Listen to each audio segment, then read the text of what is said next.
I've always been an early riser.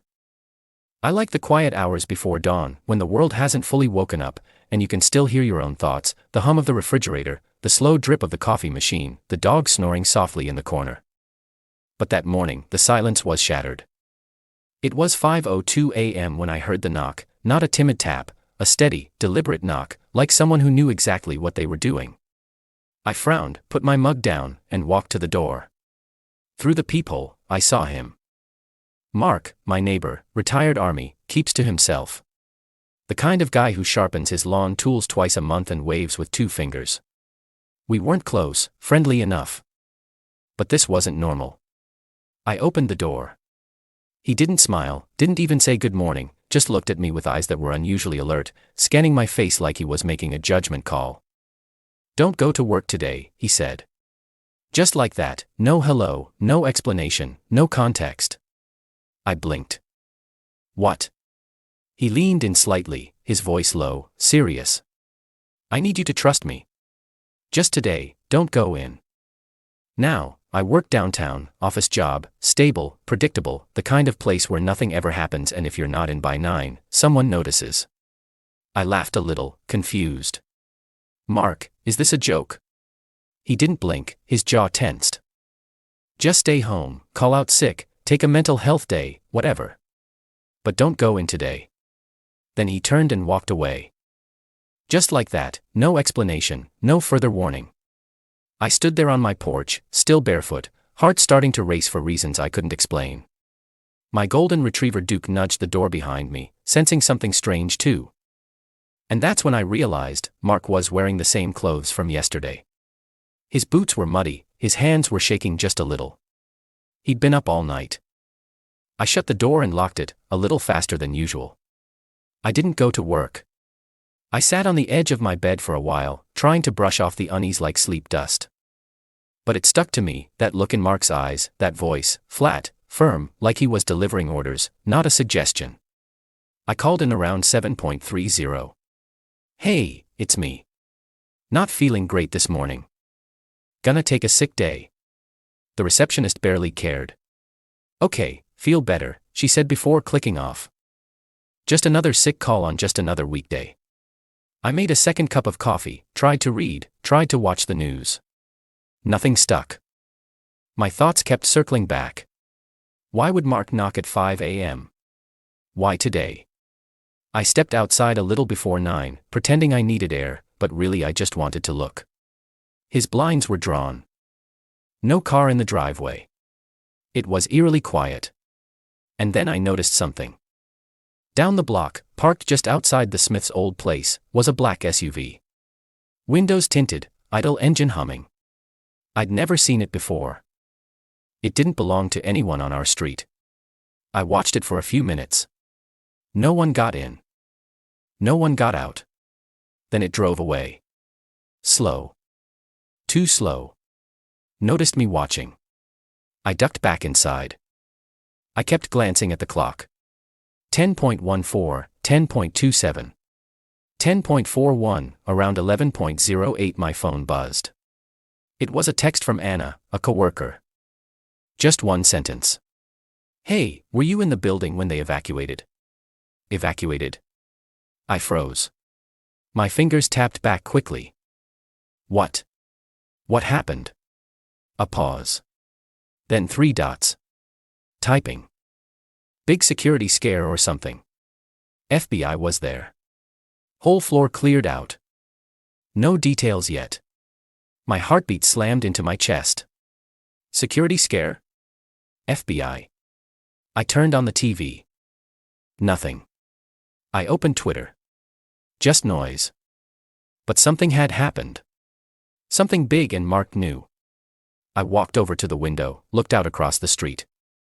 Still no sign of him. But the air felt different now. Charged. Electric. Like a storm was coming. And I had no umbrella. No shelter. Just a neighbor's warning and a gnawing sense in my gut. Something was very, very wrong. It was around 12:32 p.m. when I saw him. Tall. Late 50s maybe. Wearing a gray trench coat that didn't quite match the weather. A little too warm for November. He stood at the end of my street. Motionless. Like he was waiting for a signal. Or a door to open. At first, I thought he might be a real estate guy. Maybe looking at the Hamiltons' old place that's been sitting empty for months. But something about him didn't fit. He wasn't holding a clipboard. He wasn't looking at houses. He was looking at me. I was standing behind my curtain, barely parting the edge to peek through. But he knew. He tilted his head slightly. Just enough to send a cold shot of recognition through my spine. I let the curtain fall, backed away from the window. And suddenly the whole house felt too exposed. Too vulnerable. I called Mark. Straight to voicemail. I didn't leave a message. I tried his landline. Nothing. Tried his wife's number from an old neighborhood list.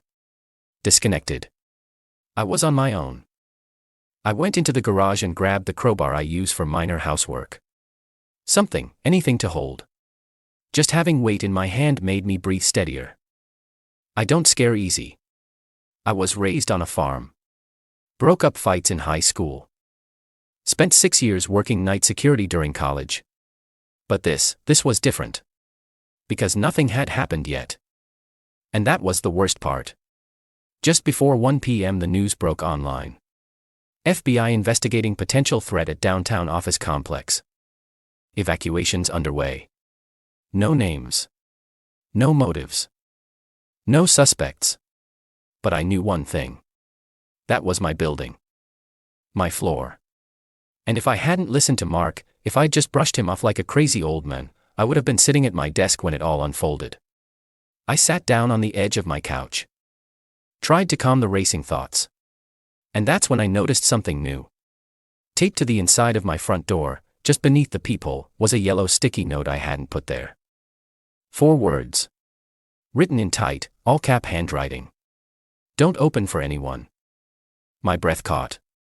The world outside kept spinning. But inside, time froze. Because someone had been in my house. And I hadn't heard a sound.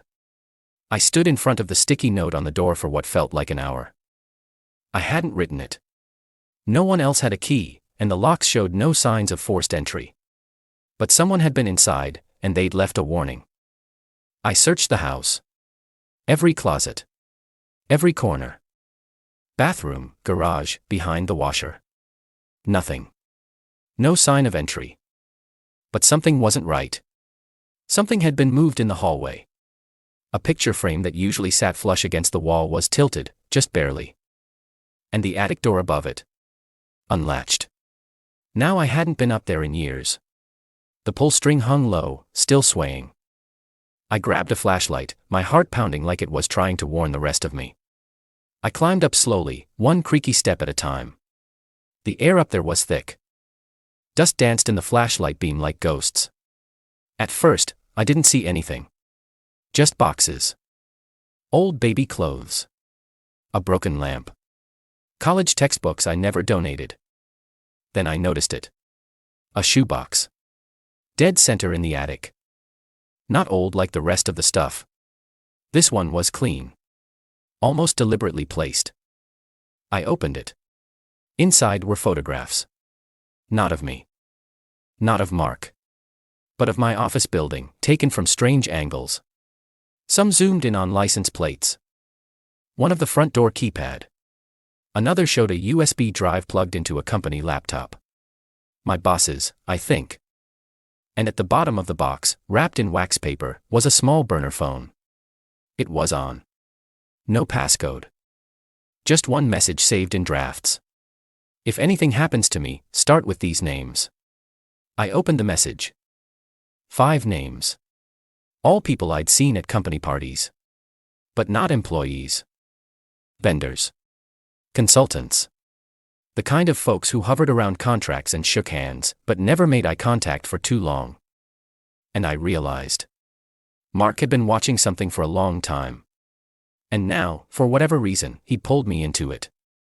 I climbed down from the attic, gripping the burner phone like it was a grenade. I didn't sleep that night. I didn't leave the house. I didn't answer my phone. Not even when Anna called again. saying our company issued a sudden week-long, mandatory remote policy, with no explanation. Something big was happening. And I was holding a piece of it in my hands. By the next morning, I hadn't slept in 32 hours. The sticky note on the door. The man in the gray coat. The USB photos. And that draft message from the burner phone. With 5 names that meant more than I understood. It was all circling in my mind like a storm with no center. Then, at exactly 11:57 a.m., my phone buzzed. A restricted number. I hesitated. Then answered. Is this Mr. James Taylor? Speaking. Mr. Taylor, this is Agent Calloway with the FBI's Cybercrime Division. I'm calling in reference to Mark Bennett. I felt every muscle in my body tense. Is he okay? The line was silent. Mr. Taylor, I'm sorry to inform you Mark Bennett passed away late last night. His body was found in a vehicle registered under a false name. Cause of death is under investigation. But the scene was staged to appear like a car accident. We do not believe it was an accident. I didn't speak. Couldn't. Not until he continued. Mr. Bennett left your contact details with a private attorney. He also left behind a file, time-stamped and secured, that points directly to a corporate data laundering scheme connected to your company. Financial records. Surveillance footage. Bribery trails. It's extensive. He wanted to protect you. The words landed like bricks. We understand you received a burner phone. Do not turn it on again. We have teams en route. Until then, lock your doors. Do not speak to anyone. And if anyone contacts you claiming to be law enforcement, request a badge ID and call us back directly. 12 noon. On the dot. There was a knock on my door. Firm. Rhythmic. Not like a neighbor. Not like a package delivery. I looked through the peephole. The man in the gray coat. He was holding something. A badge. A folder. I didn't open the door. Instead, I walked to the back room, opened the safe. Mark helped me install last year, and placed the burner phone inside, locking it tight. The knock came again. 3 times. Then silence. When I returned to the house, he was gone. Vanished. No tire marks. No footsteps. Like he'd evaporated into the wind. That night, the news finally broke. FBI raids on 5 properties. Multiple arrests. High-level executives taken into custody. The headline didn't name my company, just called it a major player in enterprise software consulting. But I knew. Mark had been the whistleblower. And I had been the only one he trusted to keep the spark alive if he didn't make it. It's been a year now. I've moved. Changed jobs.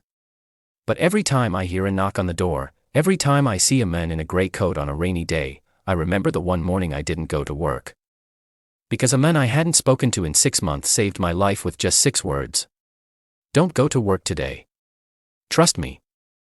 And at noon, when the building I should have been in was evacuated, when the names on that burner phone were read in court, when the world shifted under my feet, I finally understood why. They never found his body. Mark Bennett, the man I'd known since college, the neighbor who quietly watched my lawn grow tall and my trash bins get taken out late, disappeared without a trace. The car was a rental. The fake name was never connected to any official documents. The location where they found him had no cameras, no witnesses, no footprints beyond his own. It was like the world erased him. Deliberately. The FBI never released details to the press. The files he'd compiled, the ones on that burner phone, led to multiple convictions, but his name was never mentioned publicly. I asked once why. The agent paused, then simply said, "Heroes don't always get headlines. Sometimes they just get remembered by the people they saved." I drive past his old house sometimes. The curtains are different now. Someone else lives there. They don't wave. But every now and then, especially when the air turns crisp and quiet, I look toward the porch. And I swear, just for a second, I see a man standing there, hands in pockets, hooded sweatshirt, watching the street like it owes him nothing. And I remember what he said. Don't go to work today. Just trust me, I did. And it changed everything. Was this revenge perfectly justified, or should the storm have raged harder? Drop your verdict below, I read every single one. If you are watching this video, comment below and tell us where you are watching this video from. Hit like if you crave justice, and share this story with someone who needs its fire. Because here, betrayals don't sleep. They hunt their owners. Every shadow hides a reckoning. Every mask breaks. And every betrayal is answered. Stay sharp. Stay unbroken. Stay tuned.